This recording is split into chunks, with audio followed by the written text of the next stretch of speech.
I'm here in collaboration with my colleague, Mr. DeNesha Rawls-Smith, and you've got Rebecca Young there as well. We're here to talk about the K-12 Literacy Dyslexia Law, Public Act 146 Technical Assistance. And I'm going to hone in on specifically some of the roles and responsibilities for the Michigan MTSS Technical Assistance Center. So there's two outcomes that I'd like to accomplish in our short time together. The first being, I'd like to provide an overview of the 2025-2026 K-12 Literacy Dyslexia Research Network. So that's something that's going to be new, and it's you're kind of getting hot off the presses information right now. So I want to provide an overview of what the research network entails. The second outcome in our short time together is to discuss the MyMTSS TA Center's role in supporting Public Act 146. And what does technical assistance look like that's coming from the Michigan MTSS Technical Assistance Center? So let's tackle the first thing, the K-12 Literacy Dyslexia Research Network. And you're going to have the biographies in just a minute of some of the individuals who are going to co-facilitate this research network. The big idea is the purpose of the K-12 Literacy Dyslexia Research Network is to increase knowledge, skills, and abilities of educators in understanding reading development, dyslexia characteristics, and how to support students that have significant learning needs that are related to dyslexia. For 2025-2026, the network focus is going to be on for K-12 literacy coaches. And these are literacy coaches like yourselves who are in person, online, who are within local districts or public school academies, PSAs, and at the intermediate school district level. And these are individuals in coaching roles who are responsible for collaborating with both elementary and secondary teachers and staff as they are implementing the pieces related to Public Act 146. So some examples of those things include teachers who are implementing what would be constituted as Tier 1 strategies across core subject areas to ensure kids are understanding core subject area content. It integrates reading and writing, and we're supporting our secondary students in accelerating their reading outcomes. But it's also Tier 1 curriculum resources or intervention support. So these are individuals in coaching roles that are responsible in working with teachers who are engaged in those types of things that you see after the EG, the examples given. So on this slide, for those of you who are following along in this slide deck, which is linked right to the agenda, if you click on this link, or if you click on the PDF that's below the slide deck in the agenda, it's going to pull up for you a PDF of a promotional flyer for the 2025-2026 Literacy Dyslexia Research Network. It's a two-pager front and back, so I think we can still count it as a one page if it's printed front and back. And this is the second page because the first page gives you the purpose, who the intended audience is, but this particular page is focusing on the topics. And so the Dyslexia Research Network is going to be virtual.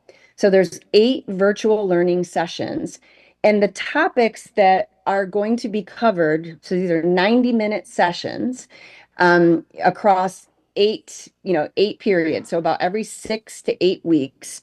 And the topics that are going to be covered are things like really starting to unpack dyslexia. So what are some of those neurobiological underpinnings of dyslexia? What dyslexia is, what it's not, some of those misconceptions. We're also going to be talking about the science of reading. So many of you may be very familiar, intimately aware of what's in Public Act 146. So the science of reading is a term that's in there quite a bit. It's a term that's commonly used, not just in the state of Michigan, but frankly across the country and even internationally. But we want to make sure we have a common definition of what the science of reading is and start to understand some of the common misunderstandings that are associated with the science of reading. We're also going to talk about structured literacy, and that's another term that is within Public Act 146. We're going to move into then talking about how to differentiate instruction within Tier 1. And that's for students that have characteristics of dyslexia, because Tier 1 is for all students, including students with disabilities. And so we have to make sure that we're meaningfully differentiating instruction to be able to support the wide range of learners. Another topic is going to focus on supporting reading comprehension for students with characteristics of dyslexia and multisyllabic word instruction, spelling, how to use data to inform instructional adjustments, and deliberate practice and feedback, or the secret sauce is what we'd like to refer to that as. So these sessions are going to be 90 minutes, and there will be about the first 45 minutes will be a slice of knowledge building. And that knowledge building portion, we are going to record. We're going to make that available so that if you're back in schools working with individuals, you could take that recorded portion of learning and perhaps use it within professional learning communities or in other spaces and places in which it would be appropriate. And after that 45-minute slice of learning, there will be breakout rooms for coaches to start to talk about what the information that was presented. What are some common questions? What are some potential points of confusion? What are some needs that coaches have in the K-12 setting? That information is going to inform a coaching guide, something that could be picked up by individuals in coaching roles that would be almost a go-to set of talking points and materials to help navigate some of the questions related to what dyslexia is, it isn't, the science of reading, misunderstandings. So all these bullet points that you see up here for topics, questions and needs that individuals identify are going to be compiled into, for lack of a better term, a coaching guide. There will also be virtual office hours for personalized support. So outside of these 8 virtual learning sessions, there'll be office hours where individuals will be available, including the 2 individuals that are going to help facilitate the K-12 Literacy Dyslexia Research Network, for people to bring in real time questions and needs that they have to be able to provide some additional support. This is going to be something that people would click on a link for an application. It's not intended to be a cumbersome application, but here's what we really are striving to accomplish. We are striving to accomplish a set space where people have dedicated time to be learners, to participate in the learning, to work with other coaches across K-12 settings, and to be able to be kind of a constant across the school year. And we know that not everyone can attend every session, but we really do want to ensure that the people who are coming see that it's a need, have the support of an administrator to participate, and are going to be active contributors to what is needed and what they're seeing within schools, school and district, PSA, ISD settings to support the implementation of Public Act 146. So 2 of the facilitators that are going to be guiding the learning, the first one is Dr. Sharon Vaughn. And I was so pleased to see that you guys are going to be doing some deeper learning in the IES practice guide, providing reading interventions for students in grades 4 through 9. Dr. Sharon Vaughn was the panel chair for that practice guide, and I had the gift to work with Sharon and many others in developing that practice guide. So if after today and you've got some burning questions, some of the topics that she and her co-facilitator, Dr. Elizabeth Swanson, are going to be discussing, she's going to be a great go-to person to help with some of the information, deepen knowledge in some of the information that's in that practice guide. I included links to both of the facilitators because Sharon is at the University of Texas, Austin. Dr. Elizabeth Swenson was at the University of Texas, Austin, but has recently switched positions to the University of Kansas. However, UT Austin does a fabulous job with linking information, bios, vitas, publications, and research for all of their faculty. And so UT Austin still had Dr. Elizabeth Swenson's information up. I could not find it yet on the University of Kansas's website. But if you're interested in what their research focus areas have been, the publications that they've had, you're going to see what the two of them have accomplished in their careers.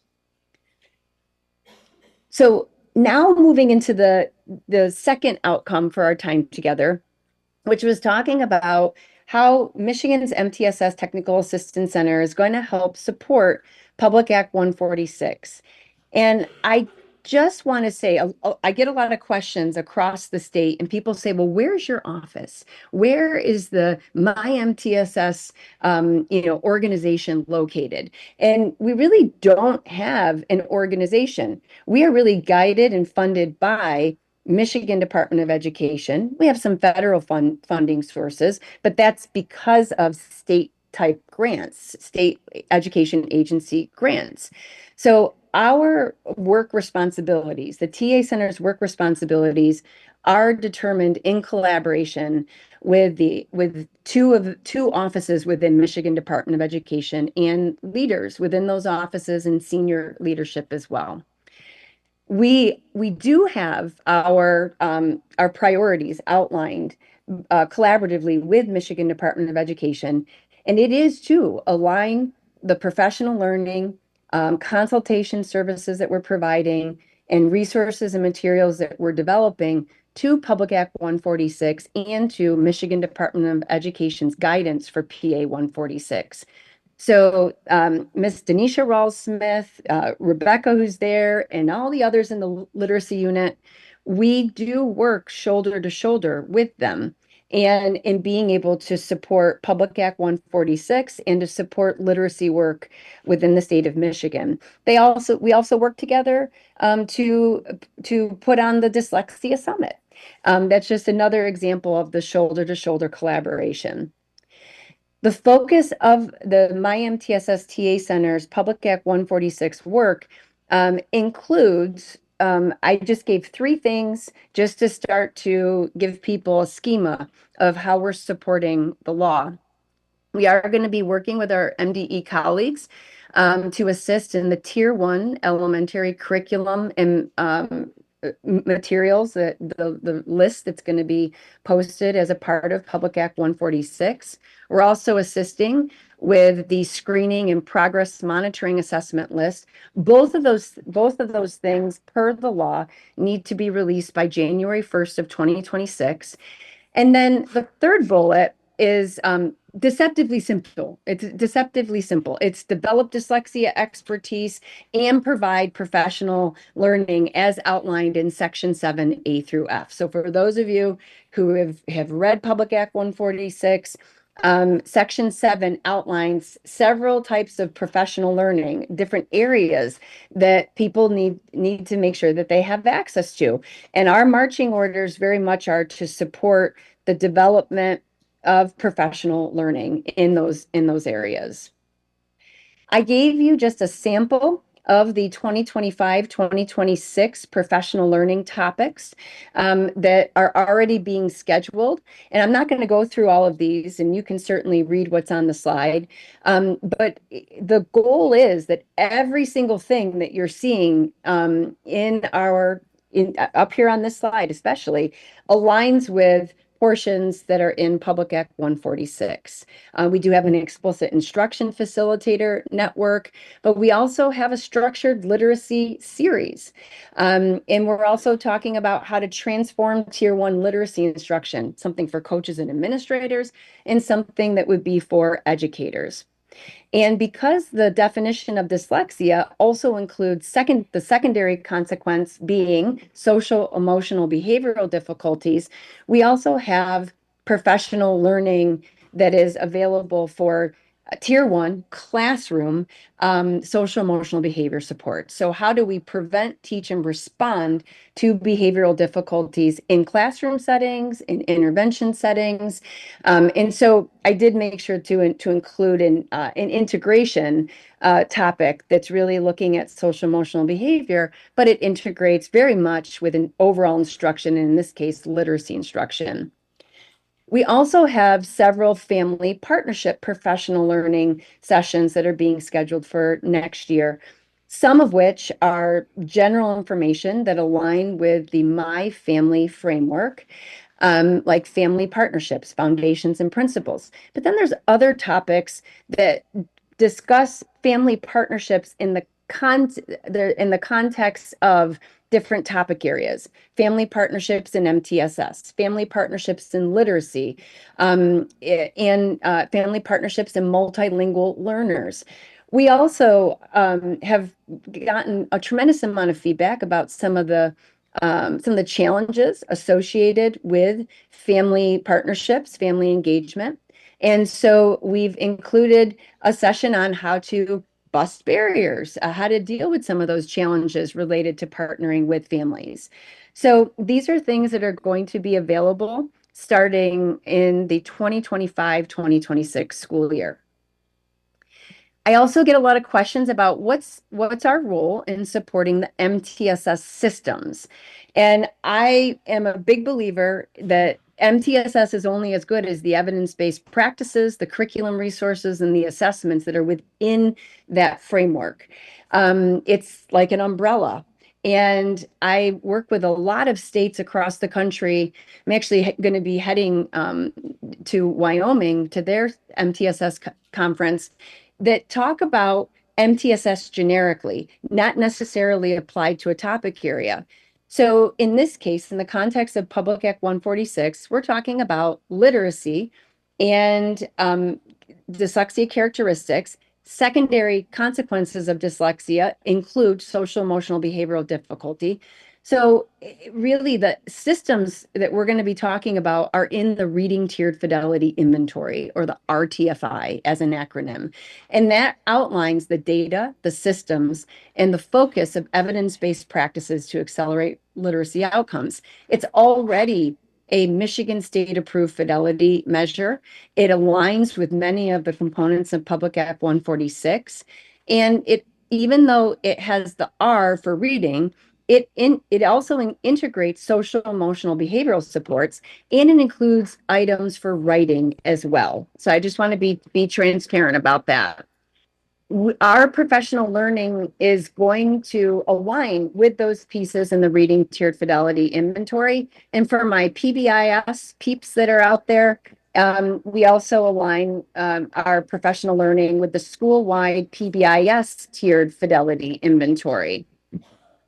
Overall, we are going to develop and deliver professional learning, but we're also going to be focused on developing capacity for others who are in spaces and places where you are looking to work with teachers and leaders in the context of their district PSA, school settings. So we are going to develop facilitator capacity, coaching capacity, so that there's more contextualized implementation support.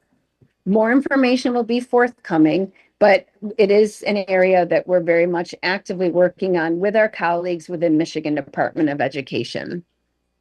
There was a question around audience. So is this learning, are these learning opportunities specifically for coaches in the Early Literacy Coaching Network, or is it all coaches, reading specialists? Could you talk a little bit about that piece? Who is your intended audience? And I'm assuming, Heather, it's in relationship. Well, that's a good question. Is it in relationship to the K-12 Literacy Dyslexia Research Network or the sample of professional learning offerings that I showed in the PowerPoint? The first one. Okay. It is for anyone that's in a coaching role. So early literacy coaches is one intended audience, but I do know that there are several individuals who aren't considered early literacy coaches, but are in coaching roles that are within public school academies and other spaces and places. They very much can and should plan on attending as well. I'm a former principal, and I know that when I didn't have access to my intermediate school district coach. This is pre-early literacy coaching funding, but I knew I had go-to people and needed go-to people in my own school when my ISD coach was not able to be there. And I leaned on my reading specialist. I leaned on a social worker. I leaned on others that could be a part of this. So you certainly could also reach out to us within the MyMTSS Center, the info@mymtss.org, with specific questions about who this learning could be for. We would make sure to answer that. My main question would be, are these people who are actually coaching elementary, secondary teachers in the classroom or intervention settings? That would be the area of focus. Does that help, Heather?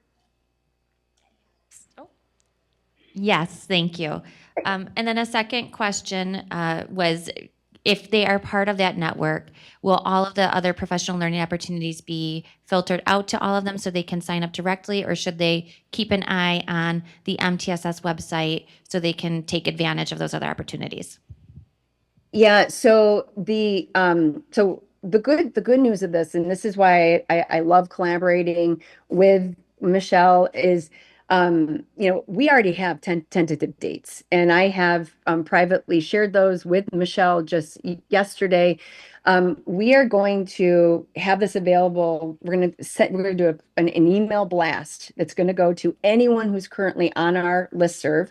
But even if you're not, I'm also going to send it to Michelle. I'm also going to make sure that our MDE colleagues, that they leverage their listservs as well. And the good news is once people apply or ultimately sign up for are registered for these events, you're automatically on our listserv to be able to receive all future communications. So between your network and communication channels, the MyMTSS's network, our MDE communication channels, I think we will make sure that people have access to the information. If you're wondering more about that, we could help you sign up to be on our listserv now. You wouldn't have to wait, but we're going to really push this communication out. And Kim has been wonderful in our collaborative conversations about looking at our coaching network dates for next year and making sure that these don't conflict. So if you're in the coaching network, you can still participate. You won't have any overlapping dates. Yep.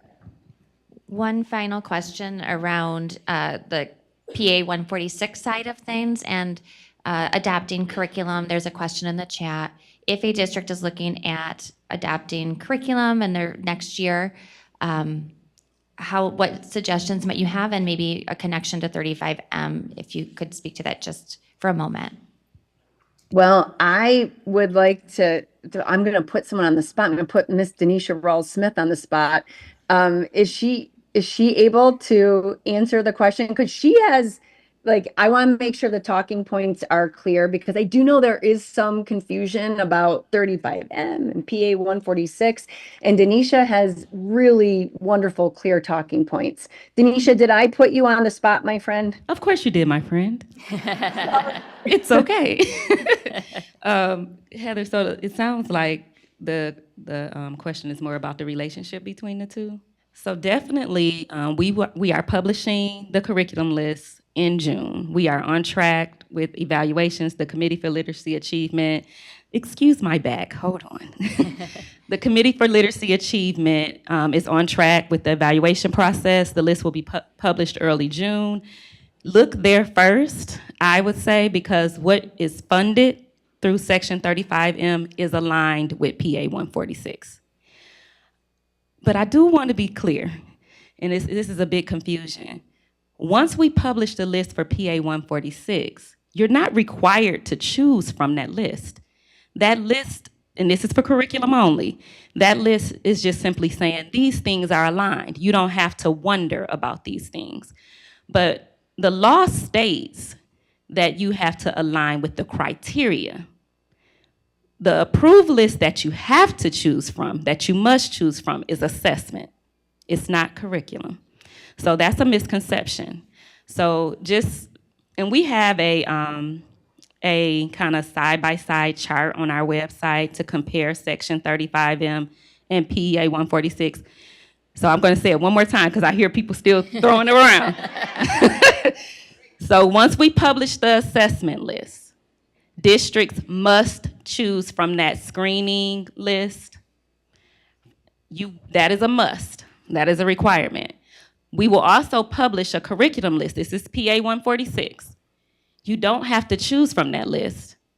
That's MDE saying to you, these tools are already aligned. These materials are already aligned.